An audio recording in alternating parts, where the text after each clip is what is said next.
Owen Abbas Hussain here from FightHype.com, and I'm here with Dave Coldwell. Dave, how you doing, man? I've not seen you for a while. I just commented you've not been training for a while, but you look in good shape. Do you know what? Because I've not been able to train almost 4 weeks, three and a half weeks. I've had to make sure that I've been strict with my food, and otherwise, I feel like shit. But I could have been worse.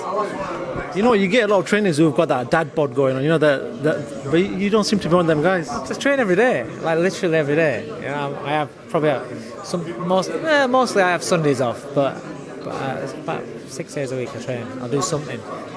Let's talk about your fights, obviously. Derek Chisora fighting on the card on Saturday night against Senad Gashi.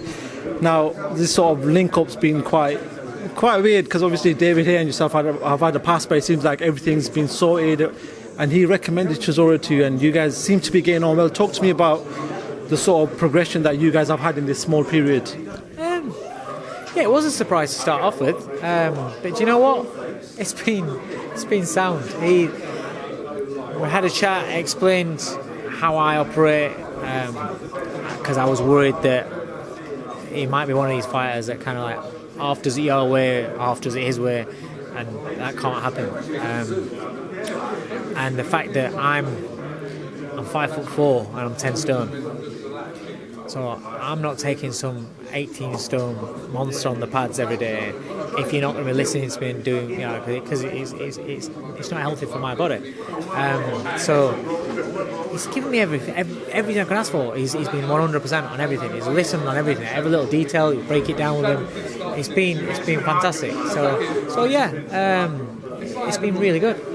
You know, it seems like he loves the sport again. There was a point in his career where he was overweight, he wasn't looking in the best shape, and there was performances that even he looks back and criticises. But do you feel like he's back in love with the sport? Yeah, he is 100% in love with the sport.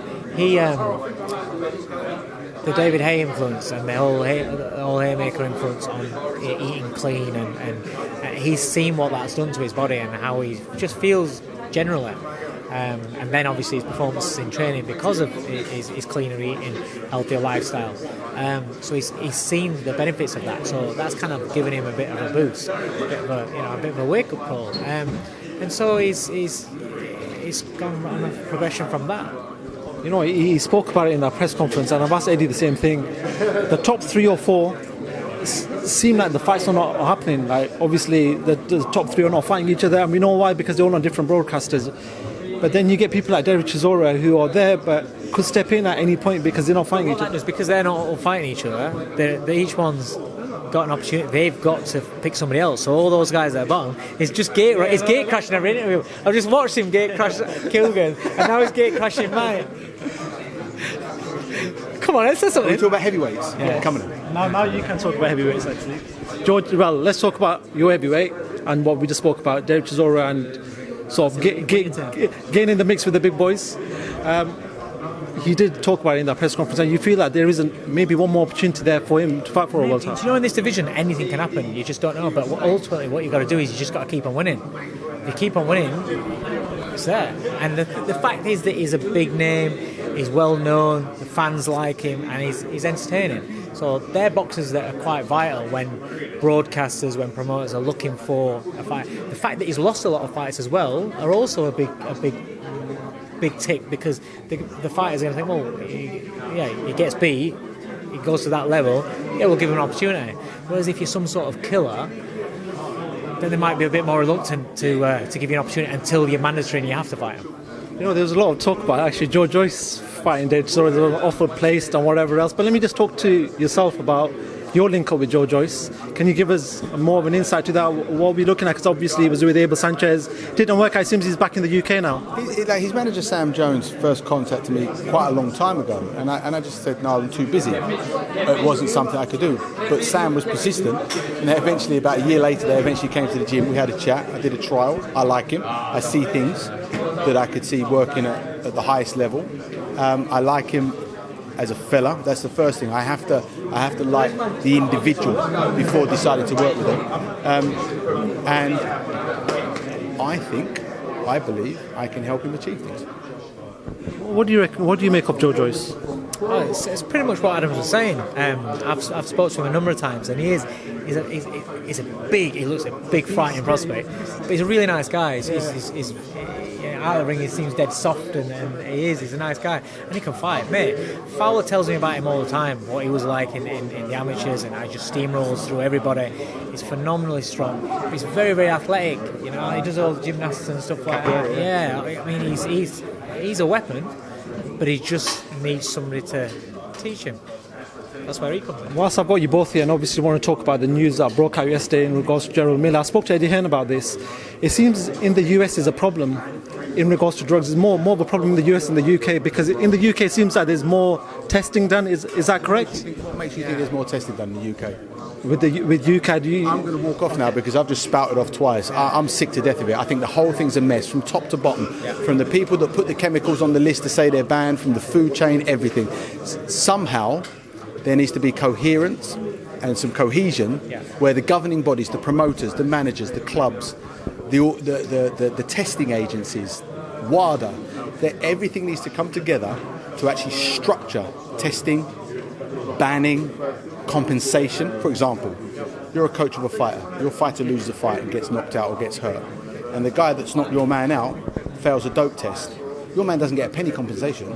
He'll get fined, and the governing body will profit from your man's misfortune or violation. That's just one element of this thing. It's an absolute mess. I'm going to walk off there now, because otherwise I'm just going to get on my soapbox. All I can do as a coach is try and, if you can't be hit, you can't be hurt. If you can't be hit, you can't be beat. That's one natural element we can work on whilst trying to navigate through this minefield of cheats and mess. Adam, just stay there 1 second. It's nothing to do with drugs. I just want your opinion on this before I ask the next question. What's your opinion going off what Adams just said? Pretty much similar, because everybody's got their own ideas about it. Nobody's coming together. There's no strict form. It's like what happened with recently. I think there was on one. I think with UCAD something was banned, and with WADA something wasn't banned. It wasn't. That's it. So there's no unification on it. You need to have everything. I think, and you might not agree, but I think you need to see, right, this is the ban list. Categorise it. You know, like you do with drugs outside, right? You know, like the police categorise. You've got category A, B, C, right? Sentences and punishments need to reflect on what they are. So for instance, Dylan White got done for Jack 3D, which you can get something off and it can be. So that wouldn't be a category A. So, but he got 2 years for that, and then you've got next man. Canelo gets done for Cambural. He's out for length of time it takes his knee to get recovery after an operation, right? If you're out, there's about 3 fighters on here that have been injured and been out for about 9 months. That's kind of like what half of these bans are going on.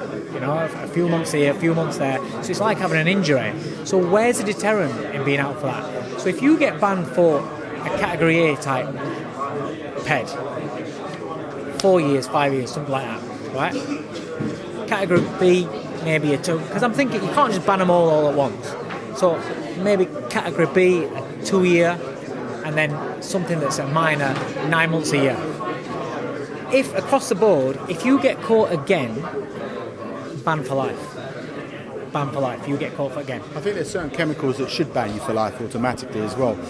There are chemicals that make you something you're not naturally. And there are other things, there are other chemicals that help you be what you are for longer, right? That's a difference. But again, all we are doing is scratching the surface here.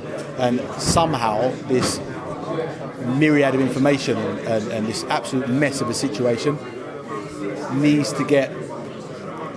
someone needs to get a hold of it. Some organisations need to get a hold of it and make some sense. That's the problem is who's going to...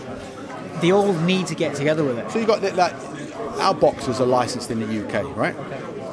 Fighters are licensed in different countries. If you've got fighters being licensed in one country, training in another, fighting in a third, it's very easy for them to slip through the net. Just like that you can have English fighters go abroad to train.